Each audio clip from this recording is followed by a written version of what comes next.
Hello, today I'm going to be going through the process of lubricating the linkage points and the valves on my bass trombone as well as my large tenor.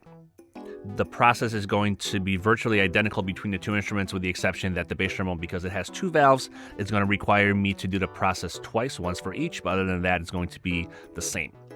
For reference, I'm going to be using my Yamaha Xeno 830 bass trombone. And for my large tenor, I'm going to be using my Yamaha Xeno 20th anniversary large tenor. There are a few things you're going to need for the process. You're going to need two different types of oil. One that's going to be going on the inside to lubricate the rotors, and the second that's going to be lubricating all the parts on the outside.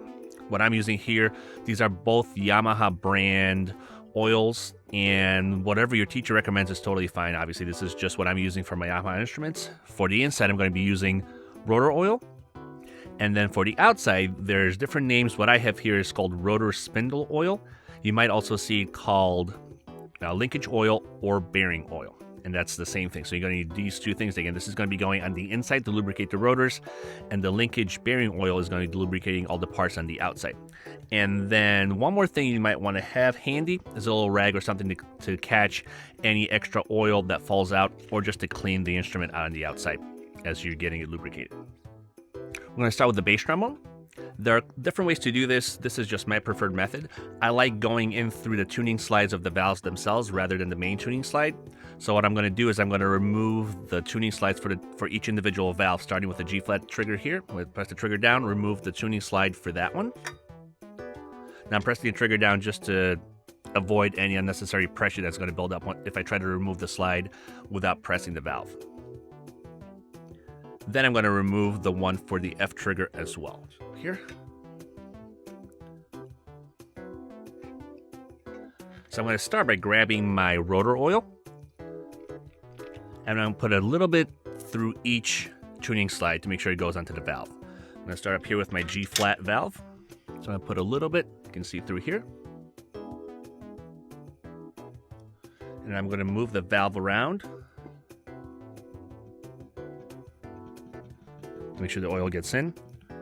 If any of it starts leaking out, I know that's probably enough. If I don't see any coming out, which I don't think I did, it means I could probably use a little bit more. So I'm going to do the same thing. I'm going to add a little bit more here.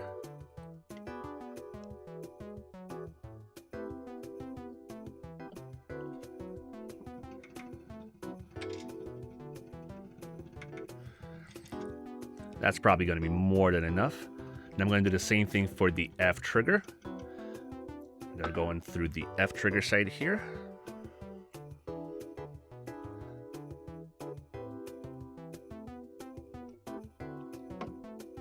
It's a little bit of a bend for me, so I want to make sure I kind of work it through. Make sure it gets into where the valve is. Same thing there. There's a little bit of coming out right now.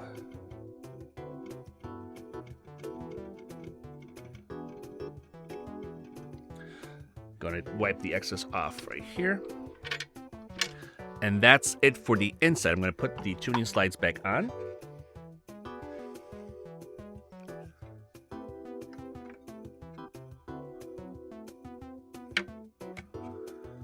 And again, I'm going to make sure I'm pressing the valve, that there's no unnecessary pressure buildup as I'm putting in the slides. There you go. Do the same thing for the F trigger. Put the valve slide back on here. Tuning slide. Alright, so that's the inside done.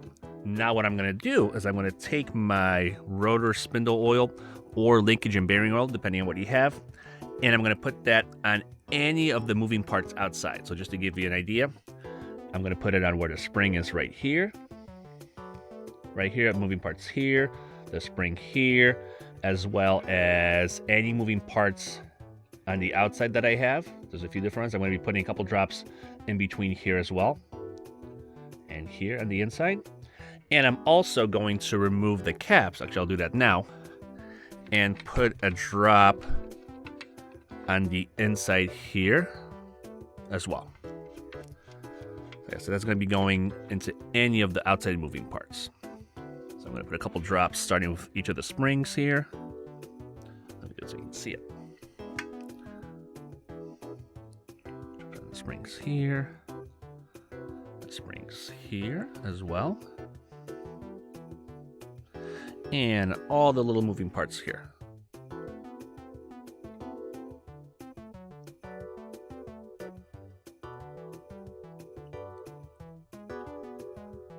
And again, as well as a couple drops on the inside here. Just kind of move everything around.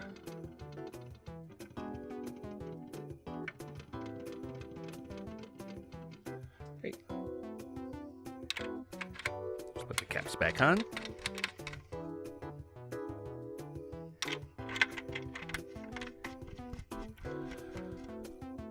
And that's the bass drum all done, ready to go. I'll do the same thing for my large tenor. The process obviously is going to be a little bit quicker because I'm only doing it once. I'm going to again press the valve here, remove my tuning slide.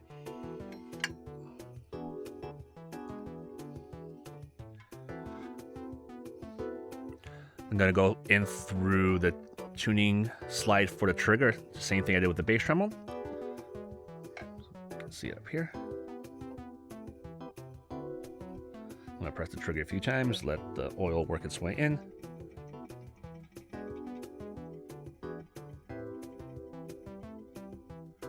Do it again. There, it's coming out. Means that's plenty.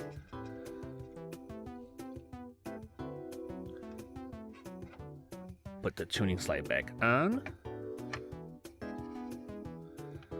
Once it's in here, I'm going to press the trigger down to avoid any extra pressure building up. And I'm going to take my rotor spindle oil and put that on all the outside parts. Again, where the spring is right here. All the moving parts. Again, in the back here as well. Just a little bit on anything that's moving. Work that in. And also I'm going to take off the cap.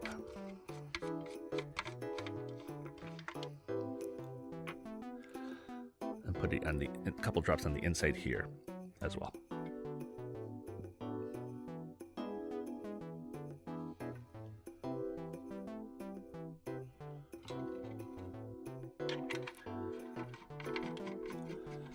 And there we go, that's it. Both my bass drum and large tenor are ready to go. I would encourage you to do this probably once a month. I mean, you can do it more often depending on how often you're using the instrument. You'll be able to tell once the trigger mechanism doesn't work quite as well as it did. And even if you're not, I would, again, recommend doing it at least once a month to make sure that everything is working correctly and you don't have any issues. So, take care and happy practicing.